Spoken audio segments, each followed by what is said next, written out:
You think time heals everything. But why is it that months, sometimes even years go by, and that one person still lingers in your mind? It doesn't matter if they hurt you, ghosted you, or simply faded away. Their memory shows up uninvited. In your thoughts, your dreams, your daily moments. And here's the dark truth. Psychology shows your brain can actually become addicted to a person, not just emotionally, chemically. The same reward pathways that fuel addiction to substances get triggered during emotional attachment. In fact, studies using fMRI scans revealed that the brains of people going through heartbreak light up in the exact same regions as those withdrawing from hard drugs. Let that sink in. Your brain isn't just sad, it's in psychological withdrawal. So the real question isn't, why can't I forget them? It's, how do I reprogram my mind to finally let them go? Today, we uncover the hidden psychology of forgetting someone. The science, the mind traps, the uncomfortable truths no one tells you. And most importantly, how to finally break free. Hey, before we dive in, if you've ever found yourself trapped in memories of someone you couldn't shake off, you're not alone. We explore these hidden corners of psychology all the time here on The Perception Loop. So if you enjoy unraveling the dark, fascinating ways your mind works, hit that subscribe button, drop a like, and let me know your thoughts in the comments. All right, let's dive into it.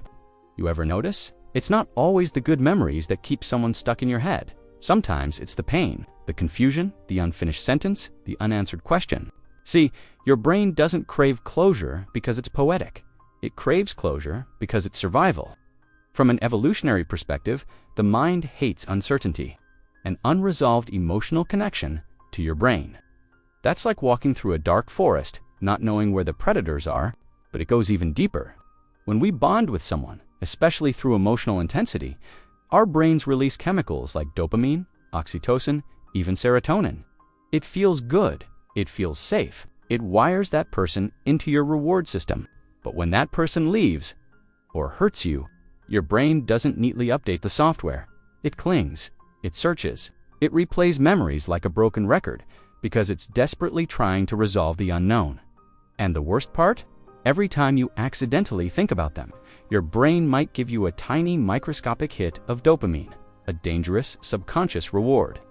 That's how emotional attachment turns into a mental loop, a self-reinforcing psychological trap. And studies back this up. In 2011, researchers at Rutgers University scanned the brains of people recently rejected by a romantic partner. The results, the same brain regions activated as those involved in craving. The very circuits linked to addiction. So, when you say you can't forget them, it's not weakness. It's biology. It's your neural pathways literally lighting up, urging you to hold on, even when logic says let go. And that's why traditional advice like just distract yourself often fails. Because you're not fighting a passing thought. You're untangling a deeply embedded psychological pattern. But here's the uncomfortable truth. The longer you stay trapped in that loop, the deeper those neural grooves become, the harder it gets to let go. But don't worry. We'll talk about how to break that loop soon. First, you need to understand exactly how they got wired into your mind in the first place. Think back to how it all started. The first smile, the inside jokes, the way they made you feel seen, understood, maybe even invincible. It wasn't random. It was conditioning.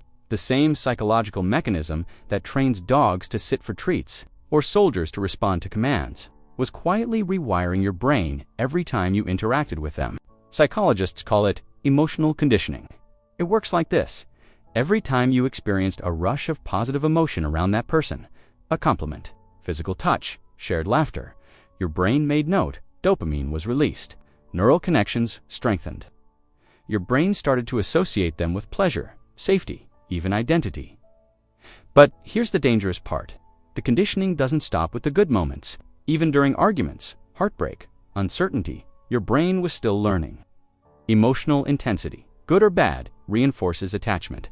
It's why some people stay hooked even after toxic relationships, because the highs and lows, the unpredictability creates a psychological roller coaster. And ironically, the human brain can become addicted to that chaos.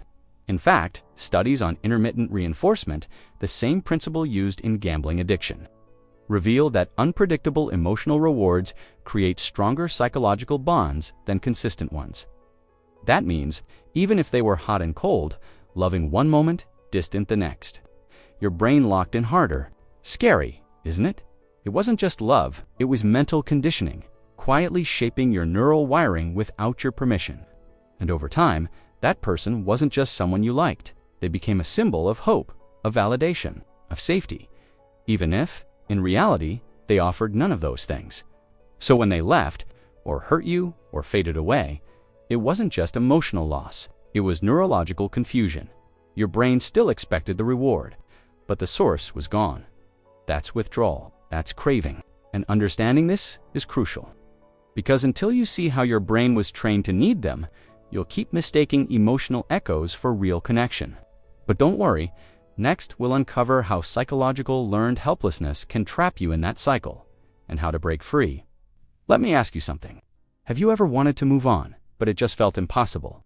Like no matter what you tried, distractions, new hobbies, even other people, your mind kept snapping back to them, like a psychological rubber band. That is what psychologists call learned helplessness.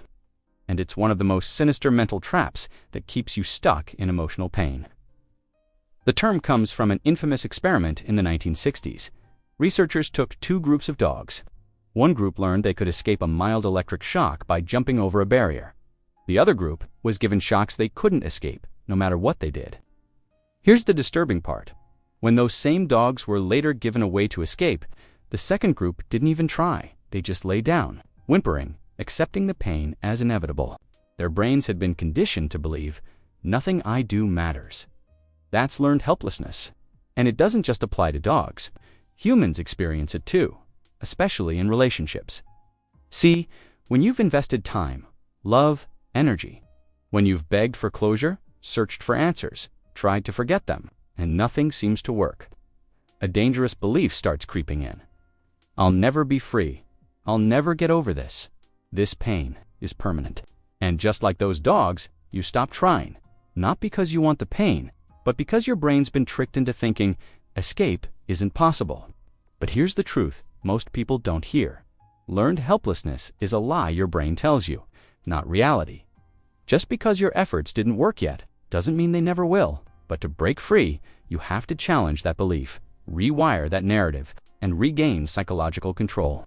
In the next chapter, I'll show you exactly how to do that. It's not about being strong or forcing yourself to forget. It's about using proven psychological techniques to quietly dismantle the mental trap that's keeping their memory alive. All right, this is where things finally shift. No more vague advice. No more just give it time nonsense. We're talking about how to literally rewire your brain. So forgetting them isn't just wishful thinking. It becomes biological reality. See, your brain isn't static. It's adaptable. It's constantly reshaping itself through a process called neuroplasticity. Think of your mind like a snowy field. The first time you think about them, it's like walking a faint path in the snow. The second time, the path gets clearer. Keep walking that mental path, and pretty soon, there's a deep trail carved into your mind. That's why their face, their voice, their memory feels so automatic. You've conditioned those neural pathways over and over. But here's the powerful truth. You can stop walking that path. You can carve a new one. It's not easy, but it's absolutely possible. Step 1. Disrupt the triggers. Your brain holds on to them through patterns, songs, places, social media, even mutual friends. Every time you expose yourself to those triggers, you reinforce the loop. Remove what you can. It's not weakness. It's neurological hygiene. Step 2. Replace the reward.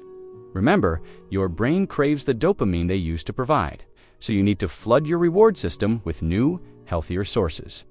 Exercise. Deep conversations with supportive people. Learning a new skill. Small wins that give your brain the satisfaction it's been begging for. And finally, conscious redirection. When the thought of them pops up, and it will, don't fight it. Acknowledge it, then consciously shift your focus. It's not suppression, it's cognitive retraining. Think of it like this. The first few times, it'll feel impossible, but every small redirection weakens the old path and strengthens the new one. Over weeks, then months, those obsessive thoughts lose their grip. It doesn't happen overnight, but scientifically, it works. And here's the final layer. We need to talk about identity, because to truly forget them, you have to update who you are without them. That's where lasting freedom begins. We'll unpack that next. Here's a hard truth most people never tell you. Sometimes it's not just about forgetting them. It's about rediscovering you. See, when you've been attached to someone, whether it was a relationship, a friendship, or even an obsession, your identity subtly wraps around them. You're not just losing a person, you're losing the version of yourself that existed with them. And that feels terrifying, because suddenly you're not just grieving them, you're questioning, who am I now? But here's the beautiful and honestly uncomfortable part of the psychology behind this. Losing them creates a rare psychological window, a moment to redefine your identity entirely on your terms. Psychologists call this a self-concept shift. Your self-concept is basically your mental blueprint of who you are, and major emotional events like heartbreak or letting go shake that blueprint apart. It feels like chaos, but it's also pure opportunity. This is when you get to ask the most powerful questions. Who am I without them? What parts of myself did I abandon to keep them? What values, passions, or boundaries do I want to rebuild? See, forgetting someone isn't passive. It's not sitting around waiting for time to numb the pain. It's an active process of rebuilding your identity. Start small, a new routine, a skill you always wanted to learn but never had time for. Surrounding yourself with people who reflect the version of you you're becoming. Each time you invest in this new identity, their hold on your mind weakens, because suddenly your world doesn't orbit around their memory. It orbits around your growth. And that is when true forgetting happens. Not because you forced it, but because you outgrew the version of yourself that needed to hold on. In the final chapter, we're going to tie it all together. The hidden psychology, the mental traps, the rewiring, the identity shift. And I'll leave you with one undeniable truth about forgetting someone that most people never realize. All right, let's get brutally honest, because this is the part nobody wants to hear. The part pop psychology, self-help posts, and feel-good quotes conveniently skip. You don't truly forget someone, not in the way you wish you could. The brain doesn't delete files, it stores them.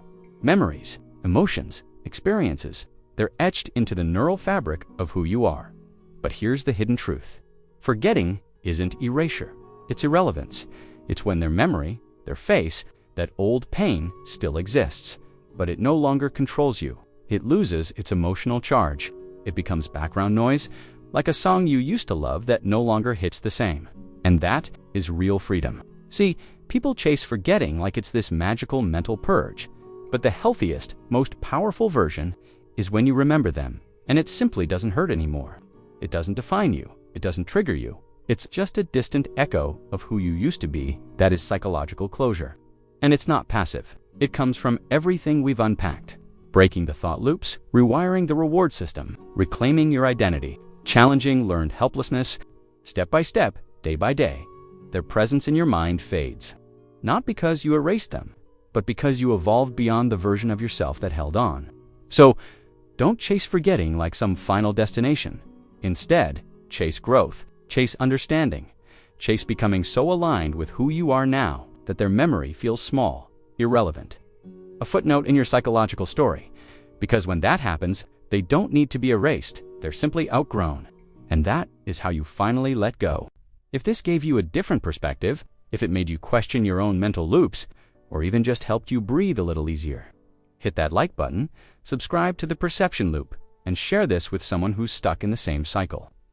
You deserve freedom, you deserve clarity, and most importantly, you deserve to reclaim your mind.